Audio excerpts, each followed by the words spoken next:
శబ్దం 1 ఇయర్ అవుతుందనుకుంటా థియేటర్లో రిలీజ్ చేసి ఇప్పుడు ఓటీటీలో జీ5 పుణ్యం కట్టుకుంది. ఫస్ట్ ఏమో ఓన్లీ తమిళ్లో మాత్రమే రిలీజ్ చేశారు, ఇప్పుడు తెలుగు డబ్బింగ్ కూడా యాడ్ చేశారు. Thank you Zee five. రీసెంట్గా ఏ సినిమా కూడా ఎంత వెయిట్ చేయలే నేనైతే.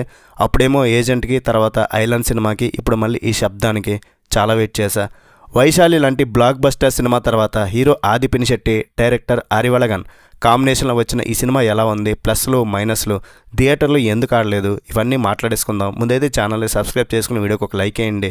హాలీవుడ్ తెలుగు డబ్బింగ్ మూవీ రివ్యూసే కాదు, అండ్ మన సౌత్ డబ్బింగ్లో వచ్చిన మన అదర్ దాన్ తెలుగు, మన తెలుగు మూవీస్ పక్కన పెట్టేసి మిగతావన్నీ మ్యాక్సిమం తీసుకొస్తూనే ఉంటాం. మరి మూవీ ఎలా అనిపించిందంటే, థియేటర్లో చూస్తే నా ఎక్స్పీరియన్స్ ఎలా ఉండదేమో కానీ ఓటీటీలో నాకైతే సాటిస్ఫై చేసింది భయ్య. It was decent cinema. మీరు హర్రర్ అండ్ ఇన్వెస్టిగేషన్ థ్రిల్లర్ జానరా ఇష్టపడే వాళ్ళైతే ఈ సినిమాని ఒకసారి హ్యాపీగా చూడొచ్చు. సెకండ్ హాఫ్లోని కొన్ని రొటీన్ ఎలిమెంట్స్ పక్కన పెడితే టెక్నికల్ బ్రిలియన్స్ కోసం, ఆది పినిశెట్టి యాక్టింగ్, తమనిచ్చే ఆడియో ఎక్స్పీరియన్స్ కోసం ఈ సినిమాని ఎంజాయ్ చేయొచ్చు. ఫస్ట్ హాఫ్ అదరగొట్టారు భయ్య, కానీ సెకండ్ హాఫ్ కొంచెం బెదరగొట్టారు. ఇదే పెద్ద మైనస్.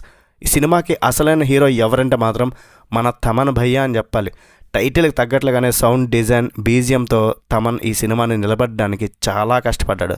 మీకు ఇంట్లో మంచి హోమ్ థియేటర్ కానీ, మంచి ఇయర్ ఫోన్స్ కానీ ఉంటే లైట్స్ ఆఫ్ చేసి రాత్రిపూట చూస్తే ఆ హర్రర్ ఎక్స్పీరియన్స్ ఖచ్చితంగా వర్కౌట్ అవుద్ది. ఫస్ట్ హాఫ్లో వచ్చే సీన్స్ని తన మ్యూజిక్తో ఎలివేట్ చేసిన విధానం సూపర్. సౌండ్ డిజైన్ హాలీవుడ్ రేంజ్లో ఉన్నాయి, కానీ కేవలం సౌండ్ ఎఫెక్ట్స్తోనే సినిమాను మొత్తం లాగలేరు కదా. దానికి తగ్గట్లుగా సెకండ్ హాఫ్లో స్ట్రాంగ్ స్టోరీ, ఎంగేజింగ్గా ఉండే సీన్స్ లేకపోవడం. ఫస్ట్ హాఫ్ మాత్రం సూపర్ భయ్య.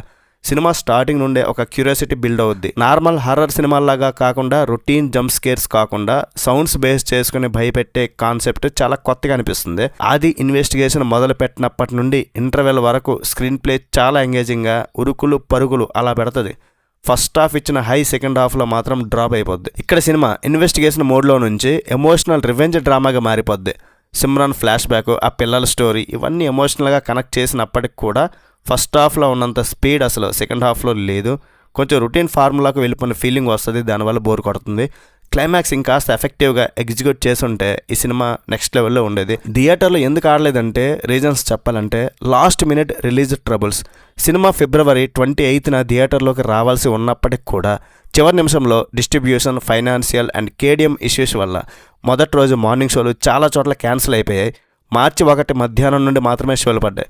ఈ ఫస్ట్ డే గందరగోళం వల్ల సినిమా ఓపెనింగ్స్కి చాలా డ్యామేజ్ జరిగింది. రిలీజ్ తర్వాత ఆడియన్స్ నుండి సినిమాకి మిక్స్డ్ టు యావరేజ్ టాక్ వచ్చిందనమాట. కాన్సెప్ట్ అండ్ సౌండ్ డిజైన్ బాగున్నా సరే ఎగ్జిక్యూషన్ ఫ్లాట్గా వెళ్ళిపోవడంతో మౌత్ టాక్ స్ప్రెడ్ అవ్వలేదు. వైశాలి లాంటి బ్లాక్ బస్టర్ కాంబినేషన్ రిపీట్ అయినప్పటికీ కూడా రిలీజ్ టైంకి సరైన ప్రమోషన్స్ చేయలేదు. లాస్ట్ మినిట్ టెన్షన్స్ వల్ల ఆ ఉన్న కాస్త బజ్ కూడా నీరుగారిపోయింది. అందుకే జనాలకి సినిమా రిలీజ్ అయినట్టు కూడా సరిగ్గా రిజిస్టర్ కాలేదు. ఇదంతా పక్కన పెట్టేస్తే ఆది పినిశెట్టి గారు వ్యోమ క్యారెక్టర్లో పర్ఫెక్ట్గా సెట్ అయ్యాడు. యాక్టింగ్తో పాటు తన స్టైలిష్ లుక్, ఆ యాటిట్యూడ్ ఆడియన్స్ని అయితే ఎంగేజ్ చేస్తాయి. ఇక సిమ్రాన్ గారు ఎమోషనల్ రోల్లో చాలా బాగా యాక్ట్ చేశారు. లక్ష్మీ మీనన్ కూడా ఒక డిఫరెంట్ క్యారెక్టర్లో చాలా బాగా చేసింది. లైలా గారి క్యారెక్టర్ స్టోరీకి ఇంపార్టెంటే, కానీ ఎందుకో ఆ క్యారెక్టర్కి పెద్దగా సెట్ కాలేదనిపించింది. కమెడియన్ రెడిన్ కింగ్స్ అండ్ మిగతా వాళ్ళు కూడా ఓకే పర్లేదు అనిపించారు. ఫైనల్గా చెప్పాలంటే సౌండ్ అదిరింది, కానీ సినిమా సెకండ్ హాఫ్ బాగుంటే ఇంకా బాగుండేది అనిపించింది. ఫైనల్గా ఒకసారి ఓటీటీలో హర్రర్ ఫ్యాన్స్ అయితే ఒకసారి చూడొచ్చు. మరి మన ఛానల్ ఇచ్చే రేటింగ్ ఏంటంటే 3/5. నెక్స్ట్ వీడియోలో మళ్ళీ కలుద్దాం. రివ్యూ నచ్చితే ఒక like, share, subscribe. Bye bye. Jai Hind.